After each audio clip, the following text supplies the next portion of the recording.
I will start with my two-word answer, which is hell yes. And I will say one of the ways in which it is, for me at least, is the international reach that we have and that we are getting. Online, I think, is part of that. But I was quite surprised and pleased when I crunched the BCS web statistic numbers last winter by country. US was the largest, with 45%. Second was China, with 15%. 45 US, 15% China, so more in China than Canada or Britain or anywhere in Europe. And that reach is getting these stories in English to readers. It's also encouraging readers who are also writers to submit their stories. So I think that is a key way in which things are better. I know, Neil, you've done it. Please go ahead. No, I mean, Just nodding.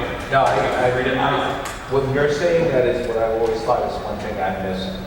Right. It's a hard copy. Right. I mean, I would say I can reach people by other electronic means. I have a website, which, by the way, was let's just say my original website was lost to me, and I had to get a new domain and stuff.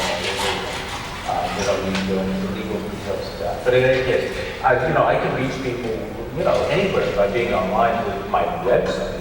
But my goodness, to be able to get readers and people submitting from countries other than English-speaking countries that we're used to getting them from. I get a ton of stuff from Europe, or Australia, Japan, or whatever. I'm not getting much from China unless it's some American or British person who's there teaching English at a university.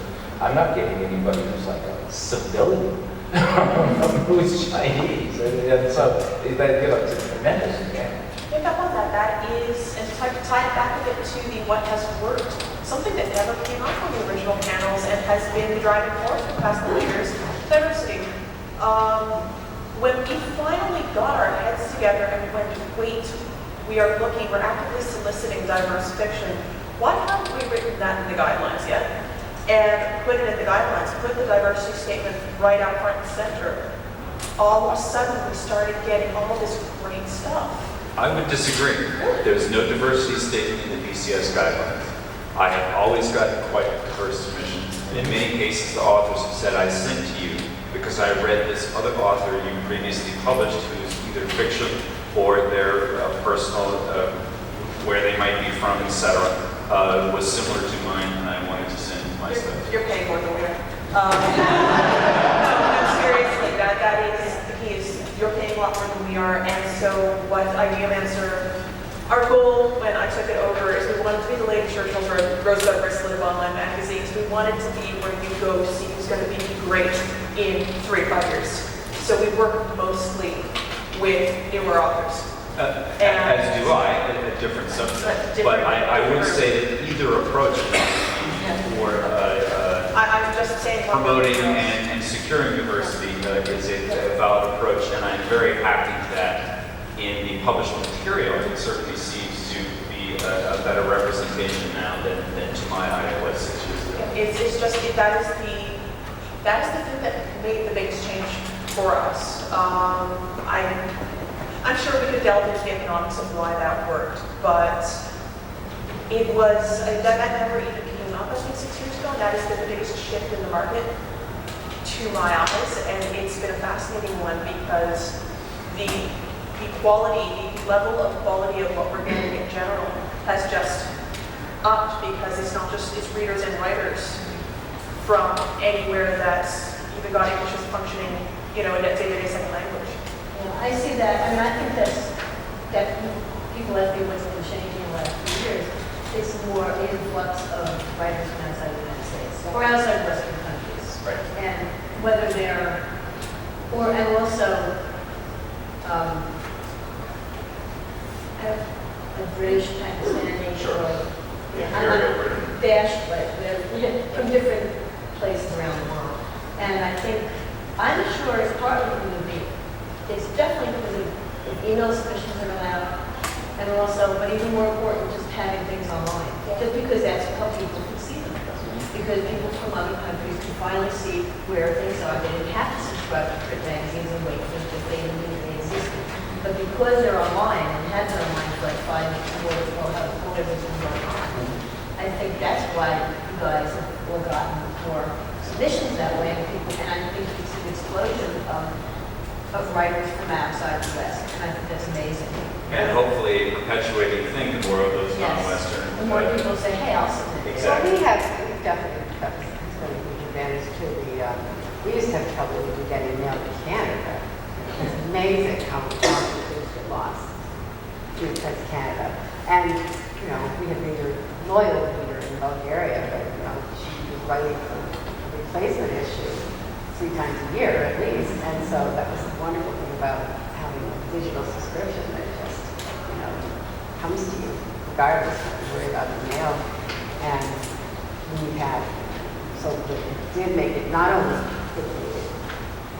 we not only gained international subscribers, they became a much more profitable subscription viable to fulfill, you know, because to some extent it was almost like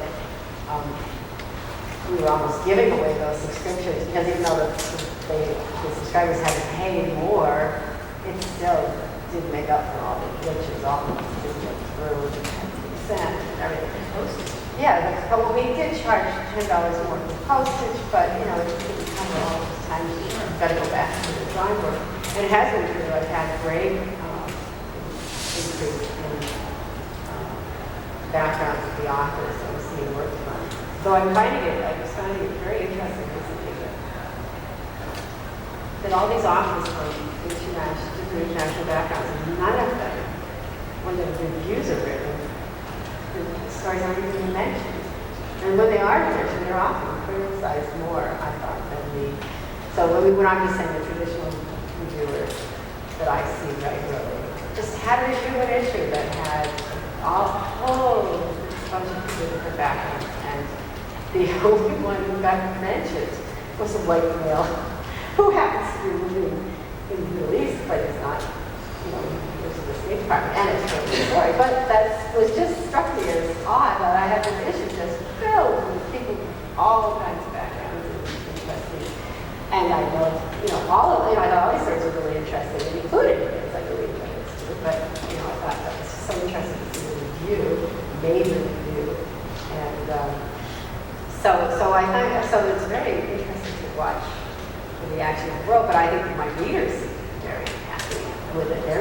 They're no complaints there, and, you know, positive feedback. So I was very happy with it. Let me shift now. Actually, I want to, in a minute, have each of us very quickly say what we think the future might hold. But now I'd like to open it up to questions, please. Yes? So, what you were saying, I was just in a review panel, and I feel like reviews for short fiction are this weird, small, very different world than reviews for books. I mean, how important do you feel like reviews actually are for marketing and readership, not just those individual authors happy and what do you feel like the way I think a review can bring in a lead to award recognition, or it can sometimes lead to $10 but in terms of selling the magazine, I don't think it makes any real. I think it's highly unlikely that a great review here is going to sell more than more copies there. You know, people are much more likely to. They might buy it because they've heard such a really interesting author, but not based on the strength of history. To me, it seems like when someone's reviewing a bunch of stories, that if they're reviewing them because they're that month or something, they're not invaluable, that as when someone decides to review one story they really love, and analyze, and really go into detail, whether they, usually they do it with others, or it's why waste your time. To me, I don't know if they're valuable as far as, well, it's free, it's what I come anyone to, but to me, it's gratifying, and I know the author appreciates it, and it makes you feel, okay, they got someone got the story, and that can bring readers and also award nominations, and shows it. But I think the general review, we can find a bunch of stories, just because I'm after reading this issue. My perception is it doesn't do anything. Now, I'll make one exception to that. If the review is placed on the Amazon page, then it makes a difference. Yeah, but it's a bad one. Yes, well, no, that's what I'm saying. It makes a difference, one way or the other. It makes a difference. The value of like even just a quick mention of the story, boom, that will actually generate some activity, more than a review in Locus or any number of the other places. Especially when it's a reader who is clearly touched by that story. But also helps the rules of the story. Right. And a bunch of retweets. Another question, yes, please. With regards to Trail, lately I've been seeing everybody from individual authors to small press publishers. Do you think there might be a risk of sort of too many people choosing out limited Google letters available to donors and patrons? Viewing it, an author I just bought a story from who I bought from before also has a Patreon page and puts out her fiction, other pieces of her fiction through their rewards. And I'm an author myself, and I'm thinking about that. That means the author needs to decide what pieces they're going to use as rewards and what pieces they're going to send to a magazine. So I wonder if there may be some overlap there with their material, because of course if the story's been released as a award, then it's not first run, and I'm not interested in publishing. I feel like in the same way you were talking about, desktop publishing, the same way that 6 years ago we were talking about the explosion of digital small magazines, it's a thing that's new, and so people are sort of testing it to destruction, and everyone's going to play with it, and at a certain point, most of them will break. And yeah, It's no different than subscriptions, actually, because you've got, the market can only sustain X number of people. I don't know what X is, but there might be an explosion in magazines, and then what's going to happen is there'll be an implosion too. The market balances itself. There's only so long people will take a loss on something. Though some will run it for decades. One of my favorite authors that I publish very frequently has used Patreon in a slightly different way that I've seen other people do it. And that is because she writes so many different types of things. She writes poetry, she writes stories, she writes reviews. She writes unbelievable reviews of movies, of books, and so on. That she uses, for Patreon, she uses the reviews as her reward. She doesn't use fiction as the rewards. And so it doesn't interfere at all, because you have to be kind of multi-talented and prolific in order to do that. But that was a model I thought was really kind of interesting. The rewards aren't published. We can talk about that in more later. Just if they're not published, then why would you consider them published? They're distributed and paid for. it's The author that I was referring to is very prolific in this fantasy world, so in her case, she may have enough material to spread around. We only have a few moments left. I'd like to do what the future might hold. We'll go down the road, and you get to say one thing you think the future might hold. I can throw a few out. Okay, I actually think there is an implosion coming. Fast market correction, if you will. Yeah, there's a lot of new things happening, a lot of experiments, a lot of people who maybe kickstarted for the first year or two or whatever, and they're discovering that they can't sustain based on the subscription opportunities that are currently available. And I think that that's going to cause a collapse back in, which will help some of the people who aren't. In 6 years, will we tick off on our fingers the victims? Well, I mean, same thing happens with print.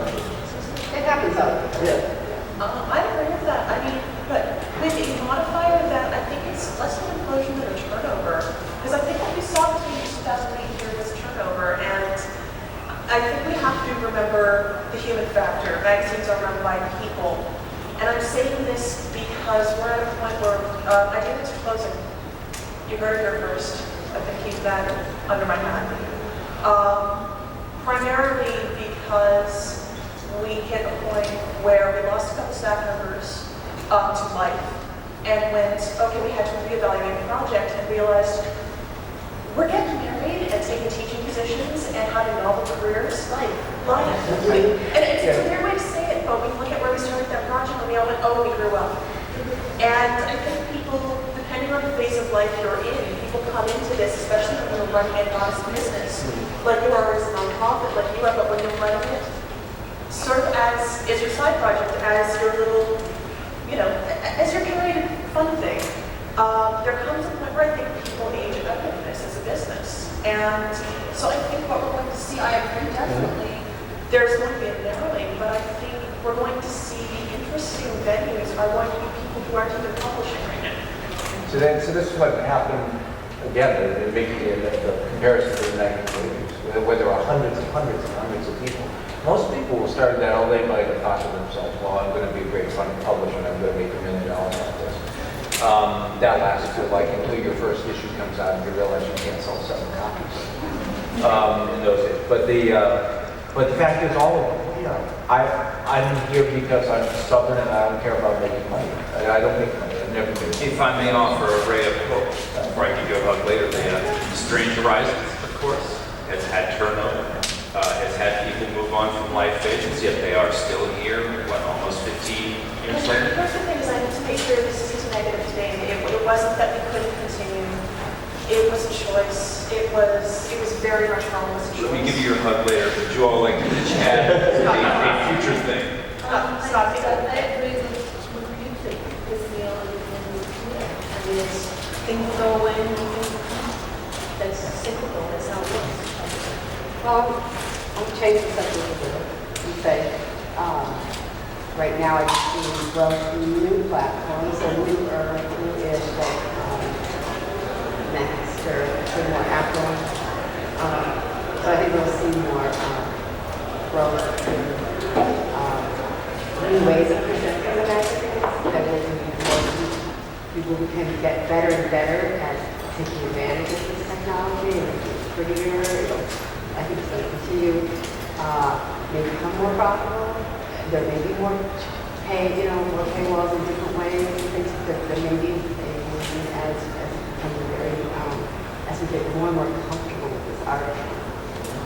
Well, I'll actually toss a positive on it and say that it might be tricky, but I think that we will, in the next 6 years, see an online publication actually be self-sustaining and professional in that case it's staffable. Will its name begin with a C? I hope so. It could, there's a number of competitors that could actually pull it off. Seriously, but confidence, if anyone's going to do what you're going to do. Thank you all so much. We're out of time.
see